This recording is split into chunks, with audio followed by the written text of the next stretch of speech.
the student, he's going to move Danny's horse around the room, move him around the room. And he can do it, yeah, that way. He can do it with his hands, or he can hit him in the chest. And this is where the student slowly learns some of the techniques of Wing Chun and how to apply them. So again, they're going to do those rolling hands. Just move them with your Tan Sao or your Fu.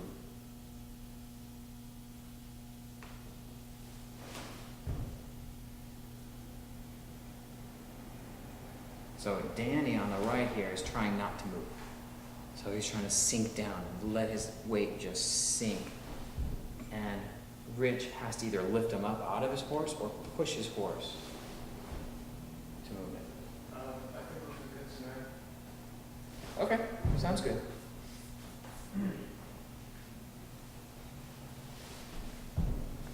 Spin him out. Why don't you play some techniques?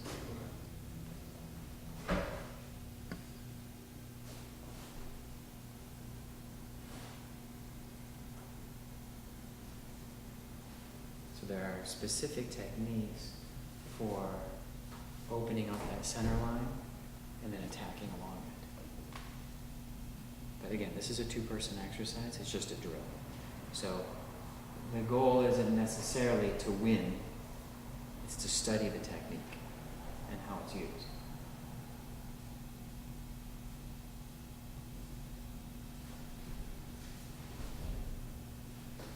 And he hits 3 times because that proves to himself and his partner that he has control of that center line. Right?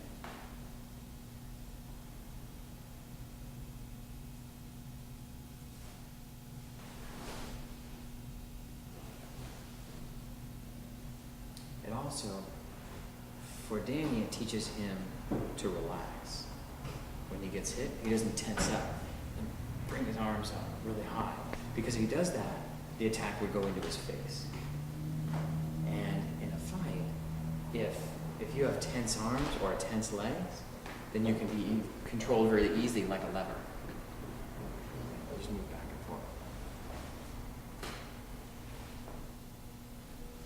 And the next stage after this is what we call Chi Sao.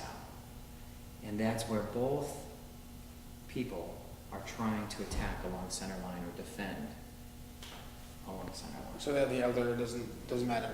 It doesn't matter. One, Yeah. like right now, he has to defend. Yeah. They can sometimes switch the roles. And, you know, if Danny starts playing his techniques, then, you know, Rich can let the technique in and study how to counter that technique at different distances or counter that technique at different times. Or he can just practice sinking in his horse and getting hit.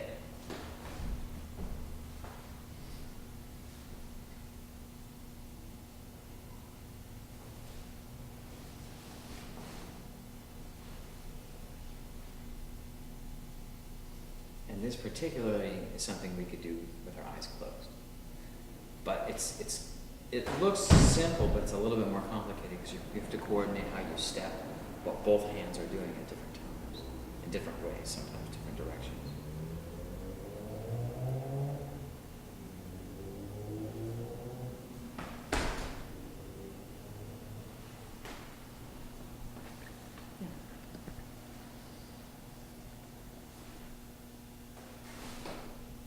So you can push or hit 3 times? Yeah, yeah. If this was really Chi Sao, once he hit Danny, if he pushed him back, he would chase after him. Because you don't want to disengage until after you've got full control.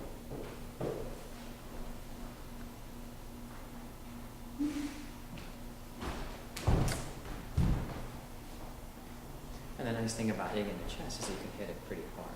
It's a pretty thick bone.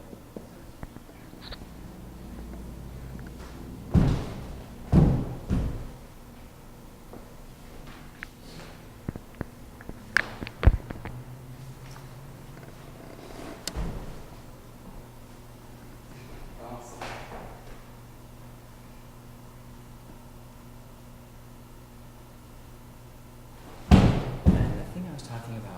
lineages before. What they're working on is fairly unique to the Moya lineage, the gentleman who's on the left in that painting. There are lots of other Wing Chun schools in the United States and in Germany and in Britain that they don't do this type of moving course. And so if you look up on the internet what Chi Sao looks like, it looks like slapping hands. Unless you're looking at a Moya lineage school. And then it becomes much more direct and forceful. And kind of starts to look like, okay, how you might use it in a simple fighting situation.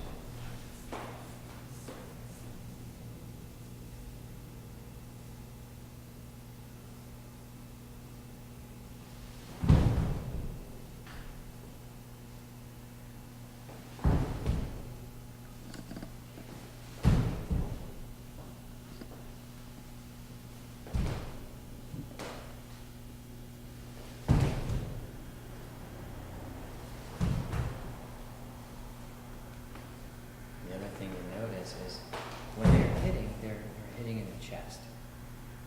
But one of the reasons we do that also is that it's harder. It's really easy, to like go up to somebody's face. But if you have to move the hands out of the way and clear center line, going straight to the chest, that's makes more an efficient technique, more effective.